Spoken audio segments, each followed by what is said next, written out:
Yo, what's up everybody? It's Drew Era with another breakdown.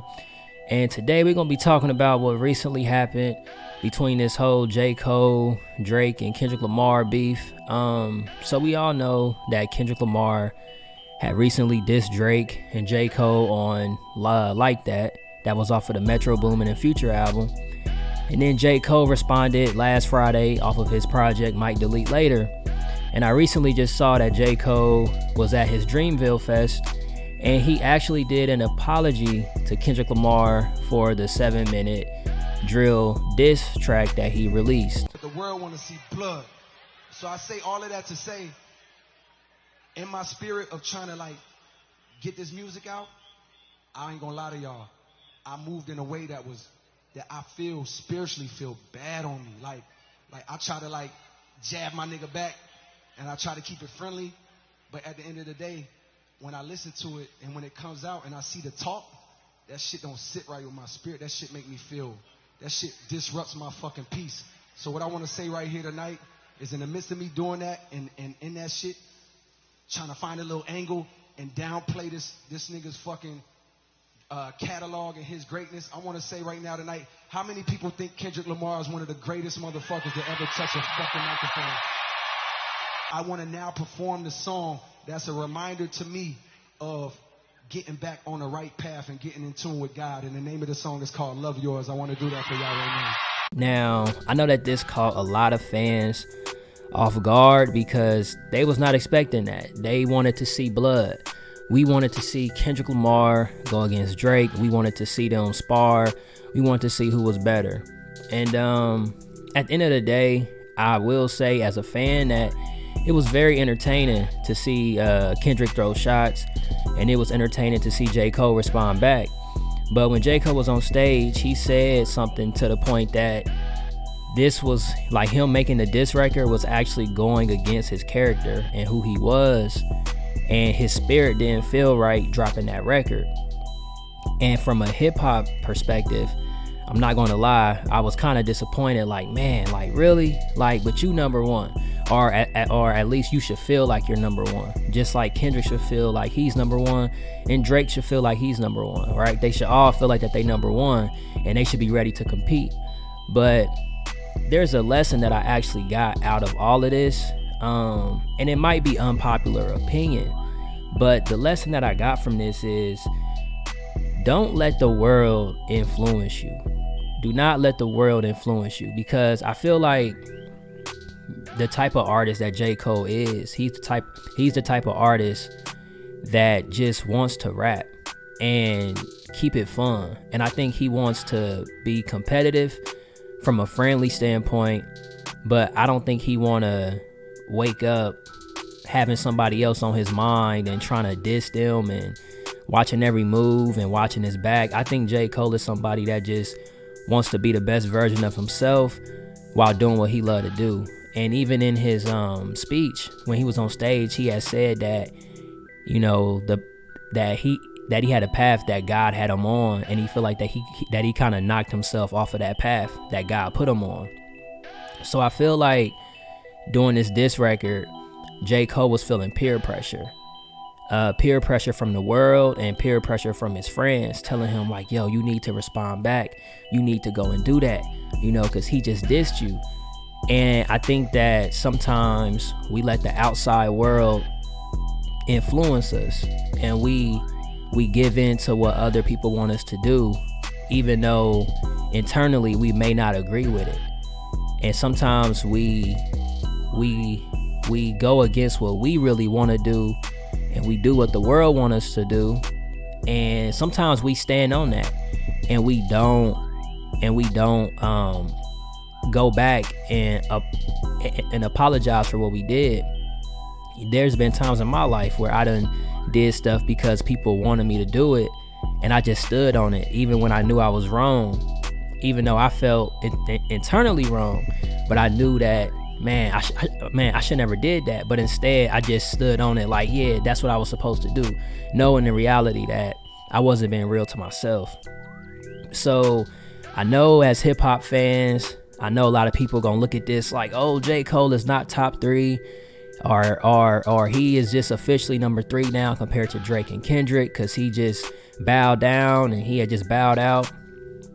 And from a hip-hop culture standpoint, I know we most definitely gonna look at it like that, but from a life standpoint and from a character standpoint, I think that what he did was very honorable. He made a move and he admitted to the world that, hey, I was feeling peer pressure and I wanted to give in to what y'all wanted me to do, but that's not who I am. And I think that him actually apologizing, once again, like it shows why I am a J. Cole fan and what makes J. Cole different from Kendrick and Drake, because he's willing to be that artist that's willing to take the higher road. And sometimes taking the higher road, once again, isn't the most entertaining thing to do, because people are going to have the perspective of hip-hop culture. But I guess I'm kind of more of a person who has a different perspective when it comes to just life in general. So I don't let the culture of hip-hop dictate how I ultimately do things. I don't let no culture outside of, being in tune with God be the decider factor of what I'm emotionally going off of. We love hip-hop a lot, and once again, in hip-hop culture, this is probably like a bad move. But from a character standpoint, he also said something that he had said he wasn't able to sleep that well and different things like that. Once again, like, when you doing something that goes against your morals and your values, and you could feel like, man, like, I can't sleep, I feel uneasy, you gotta make that right. You gotta make it right, even if you look dumb in front of the entire world, like he just did. Like, he literally let the world tell him what to do, and now he has to apologize in front of the world and look even dumber, because a lot of people didn't even like the diss track.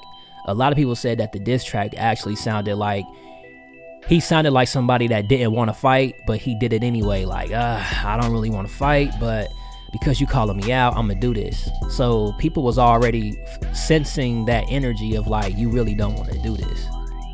And if he would have just stuck to that energy, he could have just said a couple bars on a couple songs and just let it be that, but he had did a whole song. So once again, like, it was very very interesting to see somebody at his level going in this way, bow down actually, and chooses, like, I guess, happiness and like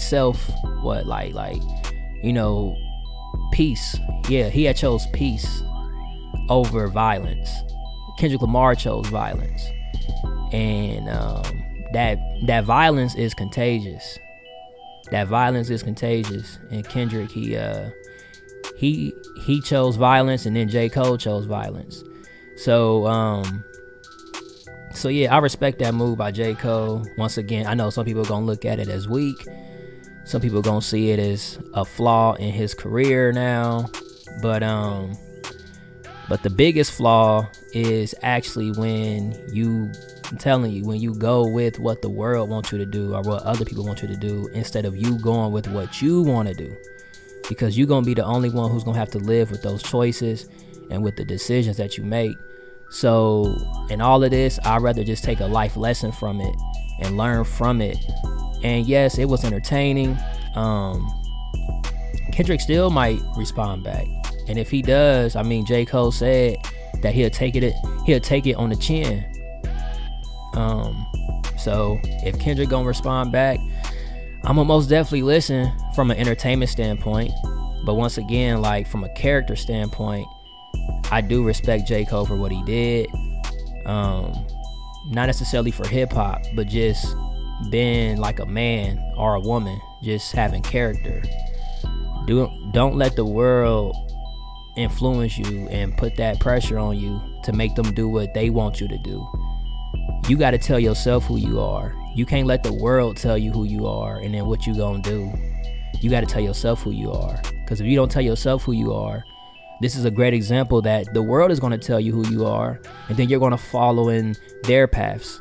And then when you follow the path that the world wants you to go down, you're going to be the one feeling like J. Cole. If you got conviction and integrity, you're going to be the one feeling salty. You're going to be the one like, dang, I messed up. And then you're going to have to fix it. So it's best to just stick with your gut feeling and stay in your lane. And if you are going to be seen as number 3, and if you're going to be seen number 3 to the masses compared to Drake and Kendrick, but if you got peace in that, then take your bronze medal and wear it proudly. Wear it proudly. Yeah. So this is another breakdown by Drew Era. Hopefully y'all got a lesson out of this, because I surely did. And the beef was most definitely entertaining. But I think this chapter is closed. I don't think Kendrick will respond back. I think him doing that kind of shows that Kendrick won already without him having even to make a diss track. So that's it. J. Cole lost the battle, but I guess he won the battle of within himself, because he chose peace over violence. So there you have it. It's another breakdown. More coming soon.